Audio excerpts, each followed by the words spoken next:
Joining me now is the Democratic Congressman Krishnamoorthi of Illinois. He represents the state's 8th congressional district, which is just west of Chicago. Congressman, good to see you. Thank you for being with us this morning.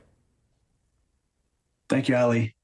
Let's talk, first of all, about this distinction this judge makes in Portland. It's a similar situation in Chicago, right? Donald Trump is using social media and statements, so have other people in the government, to paint a picture of a Chicago that is burning and out of control. He posted on social media, literally the city of Chicago on fire. This is not reflective of what's going on in Chicago. No, not at all. And as you rightly pointed out, this is basically a pretext for essentially sending in National Guard troops.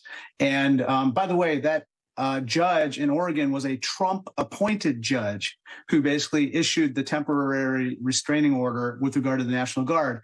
I'm eager to see a similar suit filed here in Illinois that would similarly enjoin National Guard troops from coming here, because what ICE is doing, by the way, is completely un-American, disgraceful, and patriotic, and we can't allow that and what the resulting chaos has caused to be then a pretext for the National Guard to be sent into Chicago as well. I want to play something that the Homeland Security Secretary, Noem, said on Fox News about the protesters in Chicago. I was in Chicago just 2 days ago watching these protesters and our officers engage with them. All the protesters are wearing the same gas masks. They're carrying the same kind of signs. Many of them were printed with the same font. They look like they came from the same company. To be that organized and have the same equipment to push back on law and order, you know that somebody is funding them and organizing them and that they're being paid. That's a lot. You're a lawyer. That's a lot of dots being connected without any evidence being provided, which, by the way, is the same thing they say about these boats that they're blowing up off the coast of Venezuela, right? There's lots of stuff, but no evidence.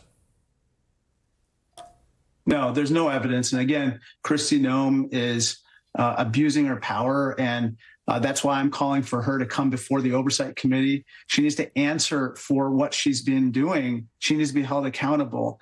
And in addition, we should take up the legislation that I propose with regard to making sure that when a National Guard unit is deployed to any city or state, that there be consent of the chief executive of the local area before they're sent in. You know, Governor Pritzker rightly refused Trump's demand that he call up the National Guard. And now Trump is calling up the National Guard anyway. And that is a provocation. That is a stunt meant to basically provoke an escalation, which will then, in his view, kind of justify harsher measures. The problem is that each time this happens, as it happened in Los Angeles and Washington, D.C., the public becomes inured to it, right? So this concept of posse comitatus or the Insurrection Act, these are things that if the government wants to do should be argued properly and deliberated in court, not in emergency junctions, but in real discussions in which the Supreme Court has to put out written decisions. We're skipping all of that. We're just skipping all of that. Our laws have been designed so that the military cannot be used against our people. It's a bedrock principle of Western democracy. That's right. That's posse comitatus. That law prohibits the use of the military against our own people. And basically, Trump is essentially using ICE as almost his own police force, almost like a paramilitary, something you'd see in other countries. And it's absolutely wrong. It's disgraceful, and it's un-American. And we have to, at the same time, peacefully protest. We can't be cowed into silence. We have to speak up, show up, and speak out against this, shine a light on what's going on. One thing that I would say is I don't think that the people of Chicago are inured to what's happening here. They are absolutely mortified by what's happening. Now we have to kind of band together with our governor and stand up against this.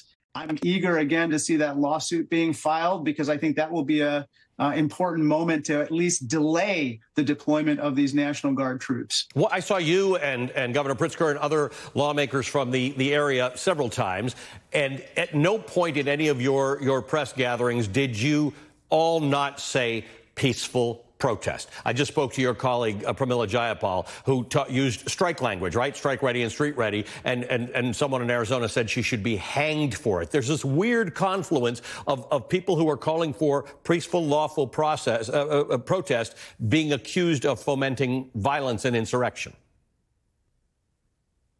Well, I think, again, it's that pretext that they're trying to use for, justifying these harsher measures or sending in the National Guard and basically trying to silence the president's critics, political opponents and so forth.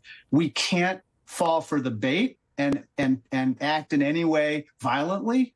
But at the same time, we have to speak up. We have to continue to shine a light on what's happening and resist what's happening, whether it's through the courts, whether it's in Congress, or whether it's on the streets. Congressman, I just want to ask you, because Stephen Miller said this about the Oregon judge's ruling yesterday.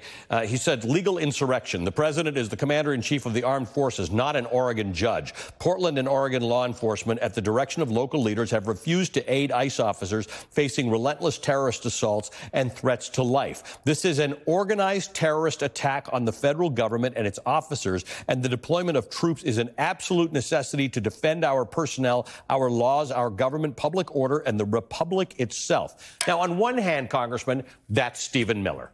On the other hand, Stephen Miller is a senior advisor to the President of the United States, and that language sounds remarkably escalatory.